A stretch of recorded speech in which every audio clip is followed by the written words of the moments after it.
Comparison of the most painful punishments, part 2. We saw the first part, so if you haven't seen that, go ahead. I think it was like a week ago or something. Check back on my channel. Come back after that to watch this one. This is by Echoes. It's almost at 1 million views, so check out the original video if you haven't already. And yeah, let's just get right into it. You recover from the initial shock and realize you're chained to your chair. Moreover, some contraption keeps your mouth secured in the open position, and some tool is approaching your face. You'd love for this to be a dentist appointment, but alas, you've said things you shouldn't have, and now they're gonna cut off your tongue since you live in the Middle Ages. Cut off your tongue? I thought they were gonna do the teeth thing, but what's worse, getting your tongue cut off or getting your teeth pulled out? I never even, I can't even fathom. You'll learn about the top most dreadful punishments that could have happened to you back then and how horrific they were according to the pain scale.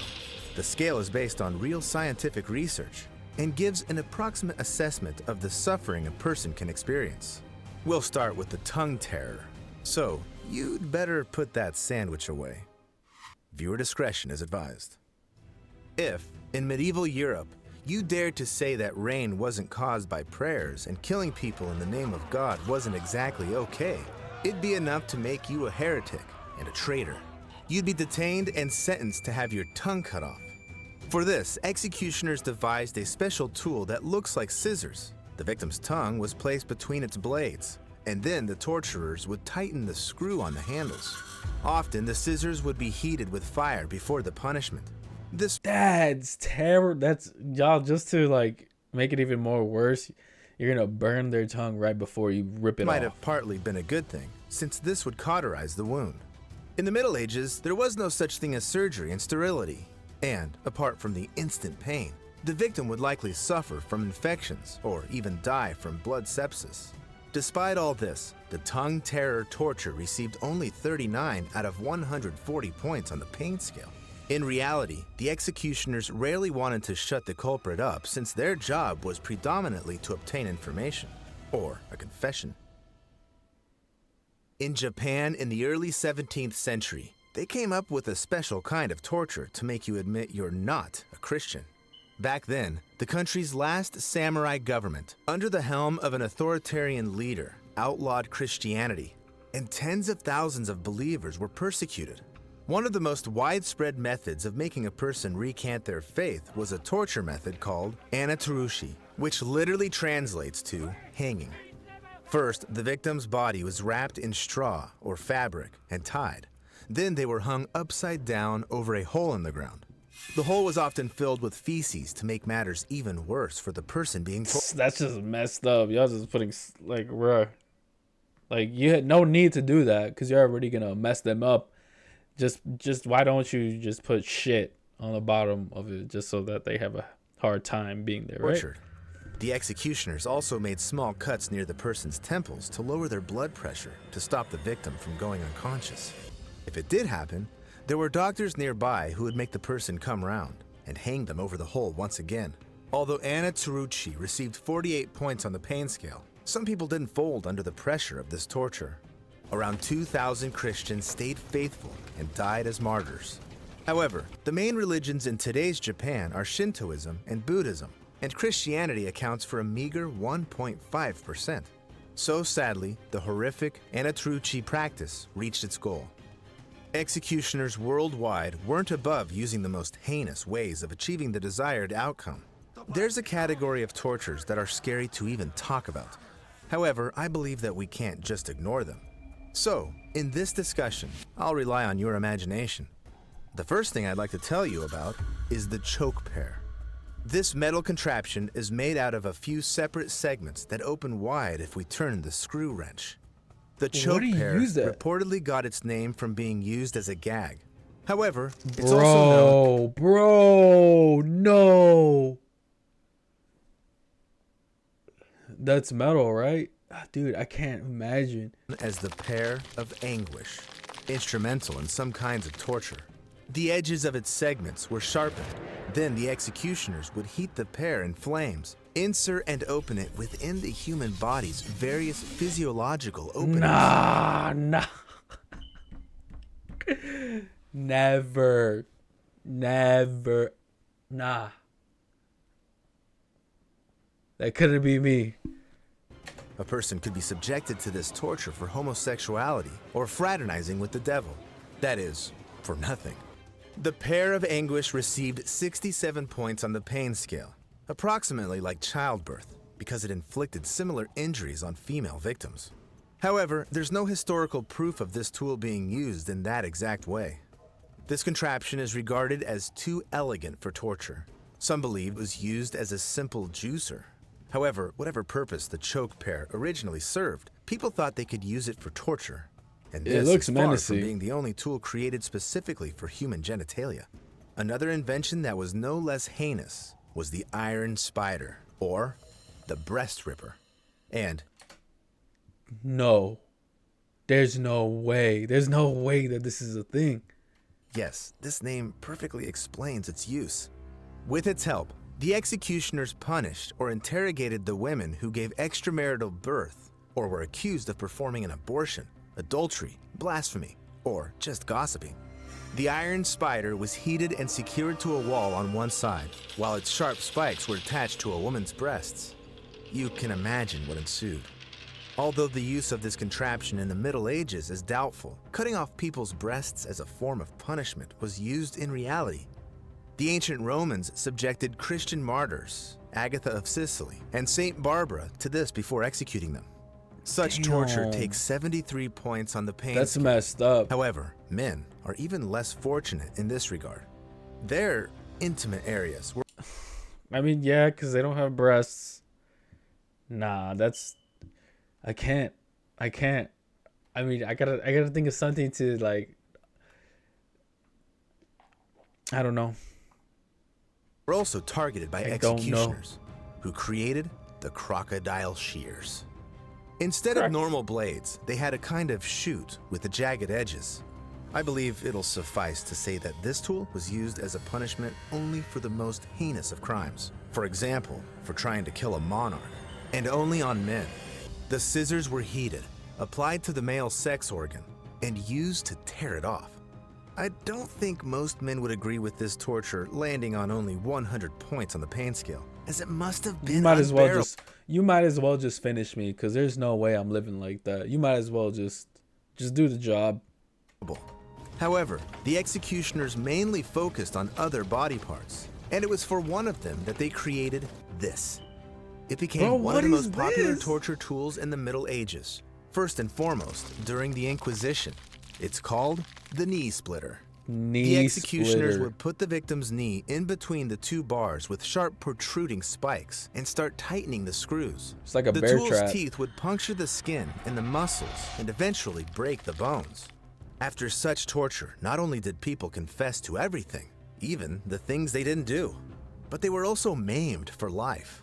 So in addition to going through pain that amounted to 93 points on the scale, the victims Imagine, like, you actually didn't do anything, but you confessed to doing something that you didn't do just to get out of this. That's probably like one of the most messed up things that I could think of. That people had to admit to things that they didn't even do. continued Just 'cause living no with one it. would believe That them. is, if they didn't die of complications. The knee splitter could also be used for the hands, the elbows, and the ankles. If there was something it didn't work with, it was the head. And if, during the medieval times, the executioners kind of put up with that. In the 15th century, they invented the head crusher. It was used for simple intimidation crusher? as well as interrogation and capital punishment. Sometimes, placing a prisoner's head inside the contraption was enough to get him talking, as he already knew what was coming next. First, the executioners would place his chin on the lower plank and secure the tool's upper part on the top of his head. Then, they'd start to slowly tighten the screw. With each rotation, the skull would be subjected to an ever greater pressure, and the teeth would be the first to give out. Then, the jawbone would break, the skull bones would start cracking, and the eyes would burst. If the rotation were to continue, the That's convict's not- head would completely deform, and he would die, while going through an unbearable pain of 108 points, which is even worse than the No shit, you would die. crocodile shears. However, the greatest point on the pain scale stands at 140 points, so we still have some ground to cover before the end of the list. No matter your religious affiliation, you probably know that the crucifix is the main symbol of Christianity. However, today, we'll examine it as a horrific execution method used by ancient people. The Persians used crucifixion to punish rebels and traitors. The Carthaginians executed enemies of the state and deserters in this way. And the ancient Romans went even further. In their culture, crucifixion was saved for the worst criminals, rebels, enemies of the state, slaves, and non-citizens of the empire. The convict would often have to carry a 150-kilogram beam to the execution place.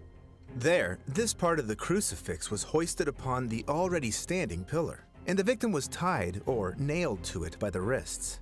The executioners would write the person's crime on the horizontal beam and then leave him to suffer a horrific death.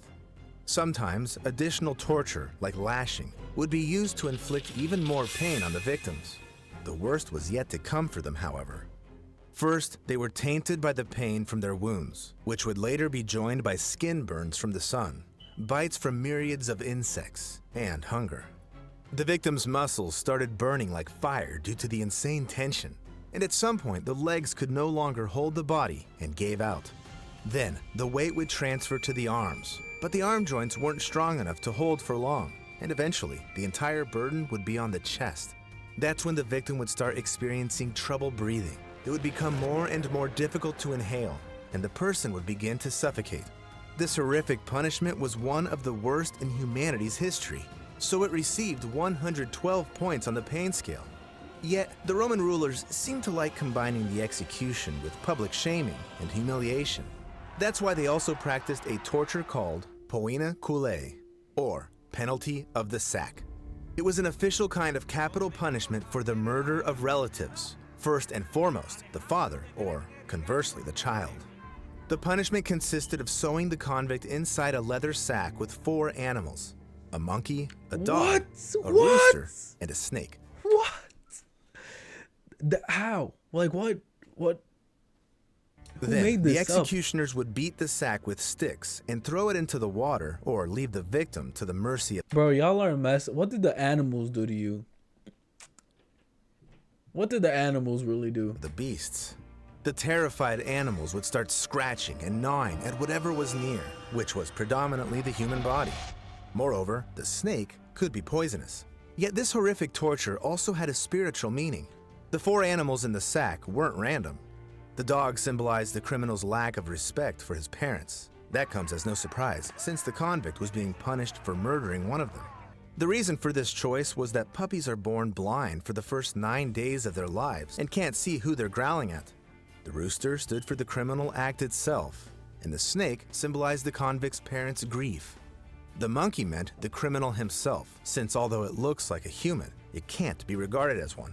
It's hard to tell if the symbolism itself could bring additional suffering to the convict, but they were already experiencing pain that reached That's messed up. 128 points on the scale. Animal It's pretty cruelty close right there to the too. maximum point. Why But don't there were you? even worse tortures.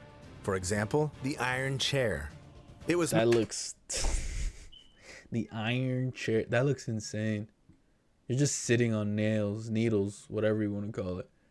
Spikes. most likely a chair with a tall backrest, arms, and even a footrest. The only detail was that all of these surfaces were covered with sharp nails. With the help of belts and poles, the convict was secured on the iron chair to maximize the area of their body that touched the nails. Such contraptions were widespread in medieval Europe and could slightly differ in their design. In China, the chair was covered with the giant sharp blades, but their purpose was the same: to inflict maximum suffering on the victim. As you may know, there's a practice of standing on iron nailed covered sadhu boards. Do modern people really willingly go for medieval tortures? Actually, a few minutes after the start of the practice, if you relax, the foot pain completely disappears. But it's not the same as the iron chair. Firstly, it's impossible to compare today's nails with medieval spikes. Secondly, those tortures were accompanied by fire. The chair was moved closer and closer to the flames. Alternatively, a fire could be started right under it. The victim was suffering They from really burns and loved carbon using heat monoxide and poisoning, fire so their body was in constantly torture. twitching. With every move, the nails would protrude farther into the body, making the wounds worse. Although this horrible punishment could be used to execute people for adultery, magic, or murder, the iron chair was most often nothing more than a symbol of horror. An executioner only had to remind the convict of its existence to make them submit. This comes as no surprise, since the iron chair sits at 130 points on the pain scale. It's no less horrifying that in Europe, this practice remained in use until the 18th century, and in China until the earliest 20th century. However, a record-breaking, horrific punishment that received the top points on this list is worse than everything that came before it combined. What, jumping? We're talking about being hanged, drawn, and quartered. Between the 13th and the 19th centuries, England was the place of literal fighting for the throne. If the king showed even the tiniest bit of weakness, his enemies were already preparing assassinations and rebellions against him. So, the monarch needed to come up with something to ensure no one would question his absolute power and infinite ferocity toward traitors. Reportedly, that's the origin of this most horrific punishment. It all started with the convicts being tied to a kind of wooden panel and dragged along a road for around 5 kilometers from the prison to the place of the execution. This took almost 3 hours, during which the poor victims scraped their entire bodies against the hard rocks, and people from the crowd threw garbage at them. After this, the convicts were hung on a rope in such a way that their breathing would be obstructed, yet they remained conscious. What ensued was absolute lunacy. The executioners would brutalize the convict in the most horrible ways imaginable to ensure that everyone who saw and heard about it wouldn't even... So basically, this one is made up of a whole bunch of different punishments. This one punishment. ...think of going against the king. Moreover, it was all done while the poor person was conscious. If he were to pass out, he'd be reanimated, and the torture would continue. In the long centuries, hundreds of rebels were executed like that in England, including the legendary knight William Wallace, who fought for the independence of Scotland. It's hard to say at what point exactly the poor people subjected to this inhuman suffering would die. However, before leaving this world, they went through a torture that reached the maximum of 140 points on the pain scale. All of this is so scary that it might be better to never have heard about it. Still, in this way, firstly, you have safe content that tickles the nerves, and secondly, you now know what humanity should never go back to. Bro, we as people are like messed up to, because other species can't even think about doing these kinds of things to each other, but we can. It's just insane. Aliens, stay away here. Wait, what? Stay away here. I just want to give a shout out to the guy who tested all of these torture methods. I don't think there was anyone who tested them, bro. They just like came up with them and just like, you know what, we're gonna do it. If it works, it works. If it doesn't, at most, we made them feel uncomfortable. If people put their efforts into doing good and kindness as much as they did into science and torture, there'd be no need for torture. Yeah, it's painful to think about all these things. And, you know, maybe some people did deserve things like this, but there's definitely some people that probably went through this that probably didn't deserve this. But hey, who am I to say, like, what's right and wrong, I guess. But anyways, I hope you guys enjoyed this video. Definitely go check out Echoes. If you enjoyed my reaction, leave a like, leave a comment, and subscribe for more. I will see you guys.